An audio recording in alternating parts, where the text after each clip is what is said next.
Ads లేకుండా latest episode చూడండి.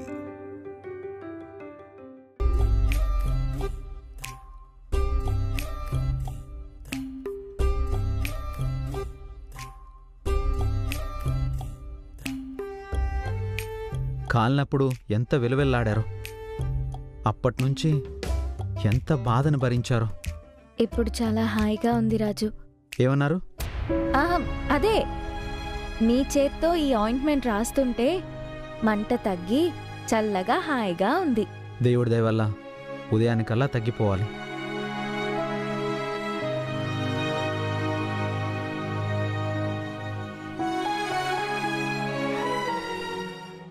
ఇది నా దురదృష్టమో అదృష్టమో, చాలా విచిత్రమైన పరిస్థితి. ప్రేమించిన వాడు తాళి కట్టకపోయినా అతడికి భార్యగా జీవిస్తున్నాను. లోకం దృష్టిలో మనం నిజమైన భార్యాభర్తలం. వ్యక్తిత్వం అంటే ఇది, అభిమానం అంటే ఇది, నమ్మకం అంటే ఇది. నీకన్నా గొప్ప వ్యక్తి నాకు ఈ ప్రపంచంలో ఎక్కడా దొరకడు రాజు. జీవితాంతం నేను నీ భార్యగానే బ్రతకాలని మనస్ఫూర్తిగా కోరుకుంటున్నాను.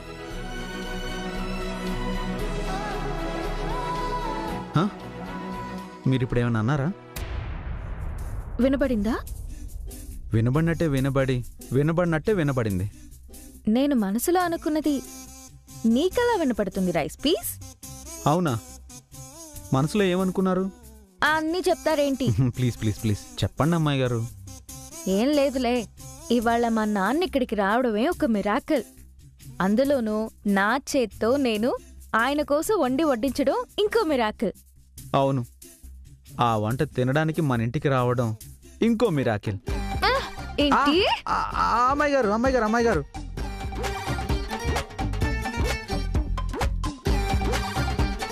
ఏం లేదు అమ్మాయి గారు, ఒకరోజు నన్ను మీరు డిన్నర్కి పిలిచి వంట చేసి పెట్టారు, గుర్తుందా? ఆ రోజు నా అవస్థ చూడాలి. మింగలేక కక్కలేక ఎలా మింగానో తెలుసా?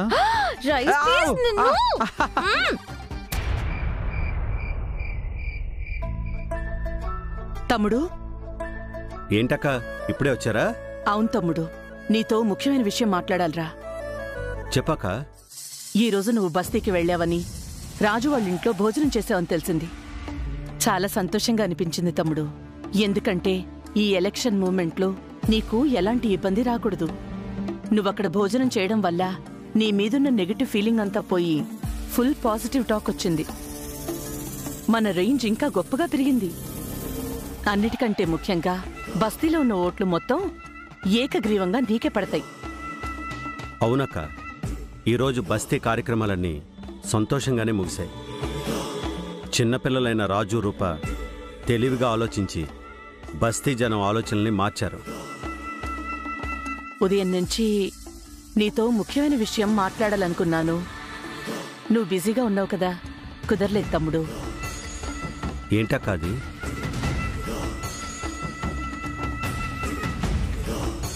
అమ్మాయికి మొదటి రాత్రి ఇక్కడ జరిపించాం. ఆడపిల్లకు 16వ పండగ కూడా పుట్టింట్లోనే జరగాలి. అది జరగకపోతే మనకి మంచిది కాదు. అదొక్క కార్యక్రమం చేసావంటే మనకింక ఏ ఇబ్బంది ఉండదు. ఏమంటావ్?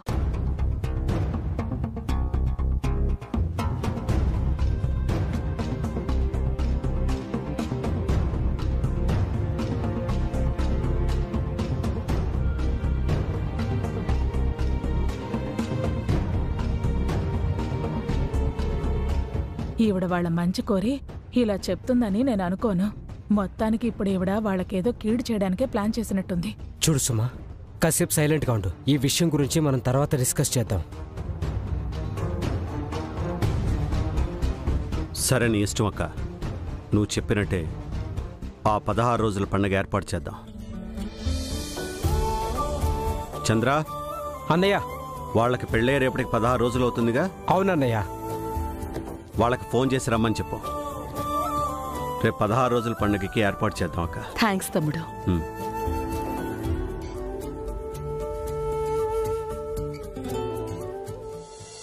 అమ్మాయి గారు, ఇంకొంచెం పెద్ద పెద్ద ఉండలు చేయండి. అలాగే వదినా. నా జీవితంలో ఏ రోజు ఎవరికీ అబద్ధం చెప్పలేదు. ఎవరికో భయపడి తెలిసిన నిజం చెప్పకుండా ఉండలేదు. కానీ జీవితంలో మొదటిసారి నిజాన్ని చెప్పలేకపోతున్నాను. అది కూడా ఎంతో ముఖ్యమైన పెళ్లి విషయంలో. అమ్మాయి గారికి నాకు పెళ్లి కాలేదు అన్నది నిజం. ఈ నిజాన్ని చెప్పలేకపోవడం వల్ల పెద్దయ్య గారి అభిమానాన్ని కోల్పోయాను. ఆయన నమ్మకాన్ని కోల్పోయాను. కష్టపడి సంపాదించుకున్న మంచి పేరుని కోల్పోయాను. ఆ ఇంట్లో స్థానాన్ని కోల్పోయాను. పాపం అమ్మాయి గారు కూడా మా ఇంట్లో ఎన్నో ఇబ్బందులు పడుతూ ఉండాల్సి వస్తుంది. ఈ అబద్ధాన్ని ఇంకెన్నాళ్ళు కొనసాగించాలో అర్థం కావడం లేదు.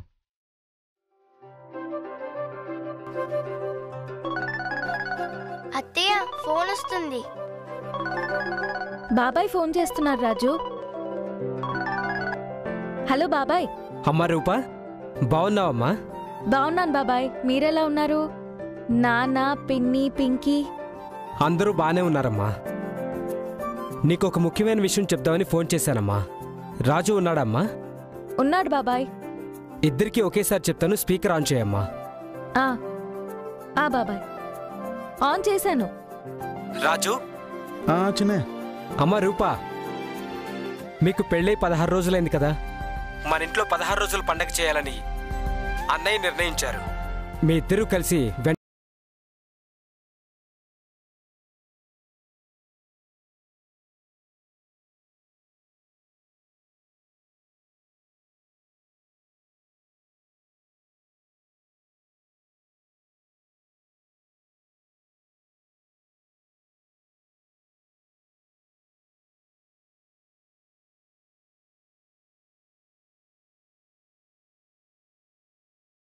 అంటే చాలా సంతోషంగా ఉంది.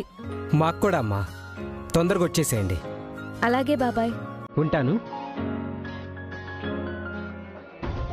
ఏంటమ్మాయి గారు ఇది? మొన్నేమో ఇంట్లో ఫస్ట్ నైట్ జరగాల్సిందేనని పట్టుబట్టారు. ఇప్పుడేమో 16 రోజుల ఫంక్షన్ అంటున్నారు. గ్యాప్ లేకుండా ఇలా ఫంక్షన్లు ఏర్పాటు చేయడం ఏంటి? మీరేనా వద్దని చెప్పచ్చు కదా. ఏం మాట్లాడుతున్నావురా నాయనా? మీ పెళ్లి విషయంలో ఇప్పటిదాకా కోపంగా ఉన్న పెద్దయ్య గారు ఇప్పుడిప్పుడే కొంచెం మెత్తపడుతున్నారు. మిమ్మల్ని దగ్గర తీసుకోవాలనుకుంటున్నారు. ఇలాంటి సమయంలో నువ్వు ఇలాగ మాట్లాడటం ఏంటి? తప్పు కాదు. అవునరయ్యా, పెద్దోళ్ళ కోపం వచ్చినప్పుడు దూరంగా జరగాల, ముద్దు వచ్చినప్పుడు సంకెక్కాల. ఆళ్ళకాళ్ళే పిలిచి పేటలేస్తానంటే వద్దంటే వీటి.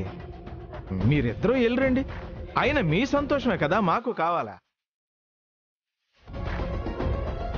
అవును రాజు, పెద్దయ్య గారు మనసు మార్చుకుని నీ మీద ప్రేమ చూపిస్తుంటే నువ్వు దూరం జరగడం పద్ధతి కాదు. నువ్వు చెప్పకపోతే మాకు తెలీదా? అయినా నువ్వెందుకు వచ్చావు ఇక్కడికి? ఏ మీ ఇంట్లోకి నేను రాకూడదా?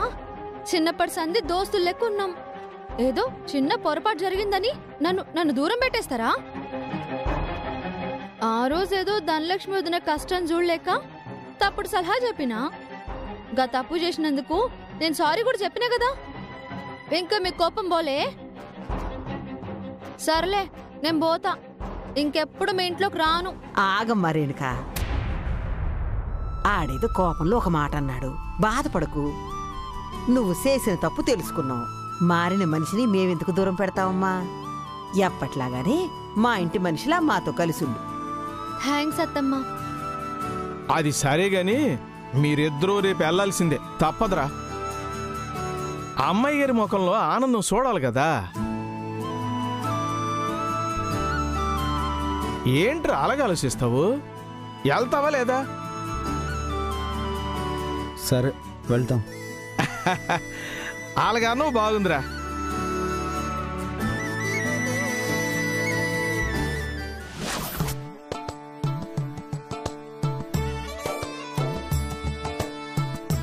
పెంకీ, ఇక్కడ నిలబడ్డావేంటి? ఎవరికోసమో ఎదురు చూస్తున్నట్టుంది. రూపక్క, రాజుబాబు వస్తారని చెప్పావు కదమ్మా, వాళ్ళ కోసమే చూస్తున్నా. వాళ్ళొస్తే ఇల్లంతా సందడిగా ఉంటుంది. నాకు భలే సంతోషంగా ఉంటుంది. రాజు రూప అంటే ఎంత ప్రేమే నీకు. అక్క, హాయ్ పింకీ. రామ్మా, రా రాజు. అమ్మాయి గారు బ్యాగ్ ఇవ్వండి.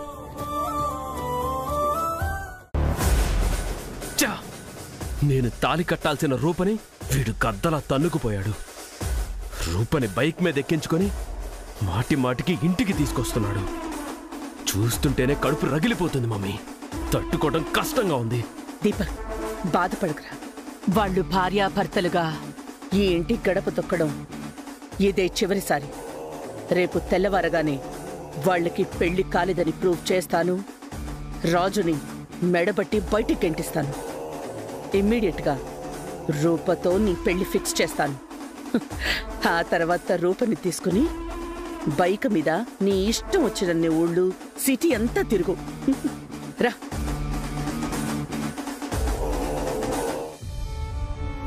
బాగున్నావా రూప?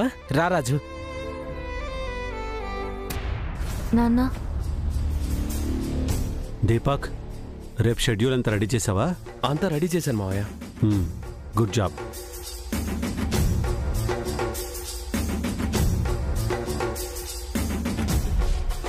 అమ్మ రూప, బైక్ మీద ప్రయాణం చేసొచ్చారు.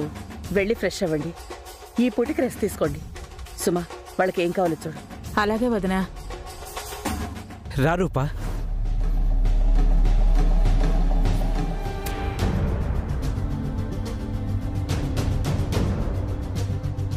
ఏంటి అమ్మాయి గారు ఇది? మొన్నేమో సత్యనారాయణ స్వామి వ్రతం అన్నారు, నిన్నేమో శోభనం అన్నారు, ఇప్పుడేమో 16 రోజుల పండగ, నల్లపూసల ఫంక్షన్ అని ఏదేదో అంటున్నారు. అసలు పెళ్ళే జరగని మనకు ఇన్ని ఫంక్షన్లు అవసరమా? నాకేం అర్థం కావడం లేదు. అత్తయ్య ఎందుకు ఇలా ప్రవర్తిస్తుందో, పదే పదే ఫంక్షన్లని మనల్ని ఎందుకు పిలిపిస్తుందో నాకేం అర్థం కావడం లేదు రాజు. రాను అని గట్టిగా చెప్పలేకపోతున్నాను. మనం రాము అని చెప్తే నాన్నకి లేనిపోని చాడీలు చెప్పి ఆయనకి మనల్ని దూరం చేస్తుందేమోనని భయం. అందుకే అత్తయ్య మాటలకు అడ్డు చెప్పలేకపోతున్నాను. ఇలా పదే పదే ఫంక్షన్లంటే నాకు ఇబ్బందిగా ఉంది రాజు. తప్పించుకోవడానికి మార్గం ఉంటే చూడు.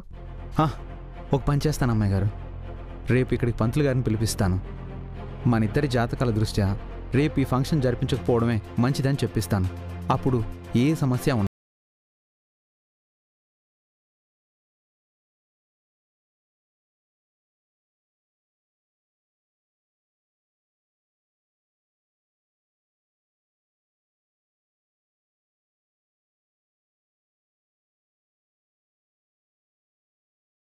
ఎవరు? పంతులు గారు, నేను రాజుని మాట్లాడుతున్నాను. మినిస్టర్ గారు పియని. ఓ రాజు, చెప్పు నాయనా.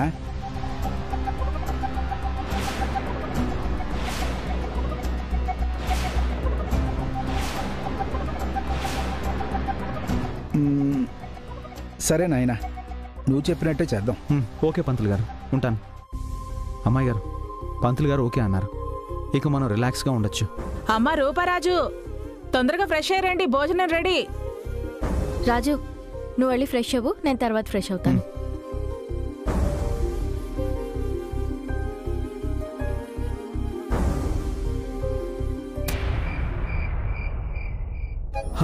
అమ్మాయి గారు, ఈరోజు భోజనాలు బ్రహ్మాండంగా ఉన్నాయి. చిన్నమ్మగారి చేతి వంట అంటే అమృతం అనుకోండి. అవును రాజు, పిన్ని చేతి వంట తిని ఎన్ని రోజులైందో. వద్దు వద్దు అంటున్నా వినకుండా అన్ని డబుల్ వడ్డించేశారు చిన్నమ్మగారు. పొట్ట అంగుళం కూడా ఖాళీ లేకుండా నిండిపోయింది. ఇక అటు ఇటు కదలడం నా వల్ల కాదు. ప్రశాంతంగా పడుకుంటాను. ఎవరొద్దన్నారు? ప్రశాంతంగా పడుకో.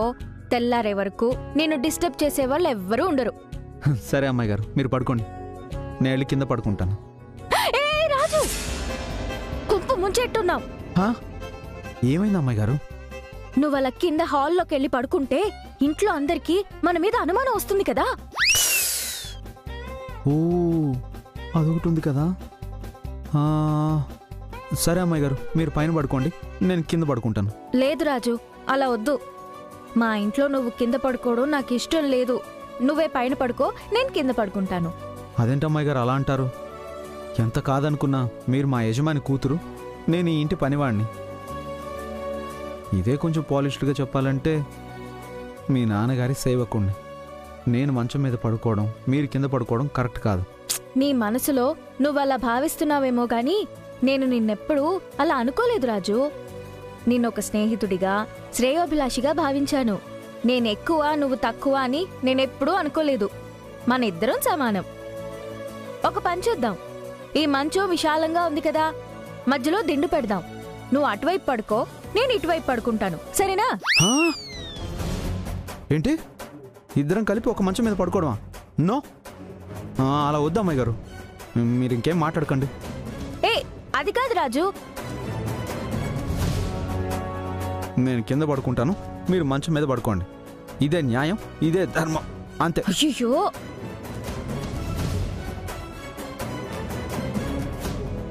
రాజు, దయచేసి ఇంకేం మాట్లాడకండి అమ్మాయి గారు. ఉదయం తొందరగా లేవాలి, పడుకోండి. ఏంటి అమ్మాయి గారు అలా చూస్తున్నారు? త్వరగా పడుకోండి.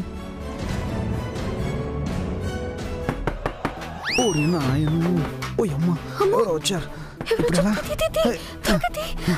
అయ్యో బాబోయ్. అమ్మా రూపా, ఇందాక గదిలో వాటర్ పెట్టడం మర్చిపోయానమ్మా. మళ్ళీ మీకు రాత్రిపూట దాహం వేస్తే కష్టం కదా, అందుకే ఇచ్చి పెడదామని వచ్చాను. థ్యాంక్స్ పిన్ని. ఏం రాజు, పడుకోలేదా? పడుకుంటాను చిన్నమ్మ. గుడ్ నైట్ రాజు. గుడ్ నైట్ రూపా. గుడ్ నైట్ పిన్ని.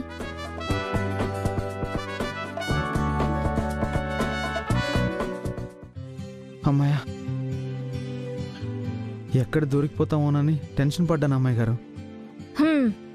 నువ్వు టెన్షన్ పడ్డావేమో గాని నేను టెన్షన్ పడ్డా, నువ్వు ఎక్కడి కింద పడిపోతావేమోనని. ఇంక మనల్ని ఎవరు డిస్టర్బ్ చేయరు అమ్మాయి గారు, మీరు పడుకోండి.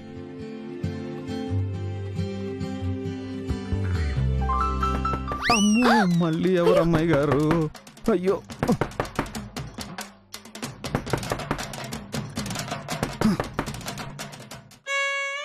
అక్క. ఏంటి పింకీ, నిద్ర పట్టట్లేదక్క. కొంపదీసి అమ్మాయి గారిని జోలపాట పాడమంటదా ఏంటి? ఏ ఎందుకని? నీకు పెళ్లి కాక ముందు ఇద్దరం ఈ గదిలోనే పడుకునే వాళ్ళం కదా, అలవాట్లో పొరపాటుగా ఇక్కడికి వచ్చేసాను. అయ్యో అలాగా? మరి చెప్పవేంటి పింకీ? పోనీ మీ ఇద్దరు ఎక్కడ పడుకోండి, నేను వెళ్ళి కింద పడుకుంటాను. అయ్యో, నువ్వు గాని అలా చేసావంటే మా అమ్మ వీప్ పగలగొడుతుంది. భార్యాభర్తలను విడదీసిన పాపం నాకెందుకు, నేను వెళ్తాను. అక్క, నా దుప్పటి ఈ రూమ్ లోనే ఉండాలి, ఇస్తావా? అదేగా నీ దుప్పటి? అదే అదే. ఈ చాపా దిండు ఎక్కడున్నాయేంటక్క? నేను దిండు కోసం వెతుకుతుంటే మంచం కింద ఉన్నాయి, పక్కకి లాగాను అంతే. ఓ సరే, వాటిని మంచం కింద తోసేయండి. వస్తానక్క, వస్తాను బావగారు. మిమ్మల్ని బావగారు.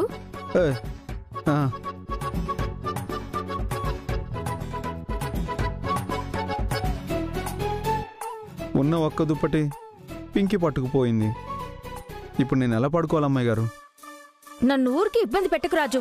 మంచం మీద నువ్వు అటు తిరిగి పడుకో, నేను ఇటు తిరిగి పడుకుంటాను. ఇంక ఇదే ఫైనల్. వెళ్ళు, పడుకో. వెళ్ళు.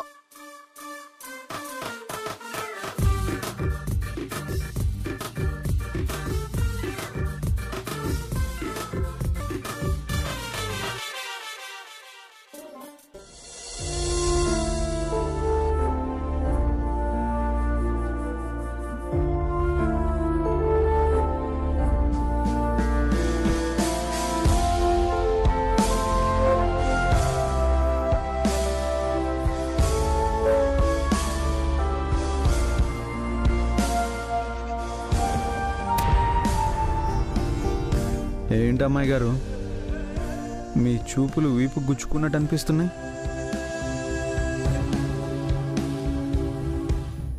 నేను నిన్ను ప్రేమిస్తున్నాను కాబట్టే నా ప్రేమ చూపుగా మారి నీకు తగిలింది రాజు. అమ్మాయి గారు, మీ కళ్ళలోకి సూటిగా చూస్తుంటే తట్టుకోలేకపోతున్నాను అమ్మాయి గారు. మీరు అటు తిరగండి, నేను ఇటు తిరుగుతాను. అటు తిరగండి అమ్మాయి గారు. థ్యాంక్స్.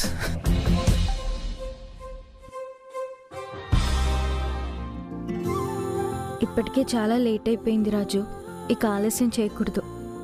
నా మనసులోని ప్రేమను రాజుకి తొందరగా చెప్పేయాలి, అప్పుడు ఏ సమస్య ఉండదు.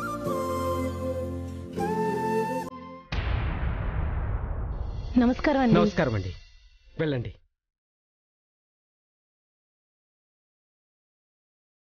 నమస్కారం అండి. నమస్కారం. నమస్కారం. నమస్కారం. నమస్కారం పంతులు గారు, బాగున్నారా? బాగుందండి. నమస్కారం అమ్మా. రండి రండి, మీకోసం ఎదురు చూస్తున్నాం. దారిలో ట్రాఫిక్ జామ్ ఎక్కువగా ఉంది, అందుకని లేట్ అయింది. పర్వాలేదులేండి, ఫంక్షన్కి ఇంకా టైం ఉంది కదా. నమస్కారం. రండి రండి. నమస్కారం మినిస్టర్ గారు. అమ్మాయి గారికి 16 రోజుల పండుగ జరిపించాలని అక్కయ్య గారు కొంచెం ఆలస్యంగా చెప్పారు. ఇది అప్పటికప్పుడు అనుకున్న ప్రోగ్రాం పంతులు గారు, అందుకే హడావుడిగా జరిపించాల్సి వస్తుంది. ఏదన్నా సమస్య? సమస్య ఏం లేదండి.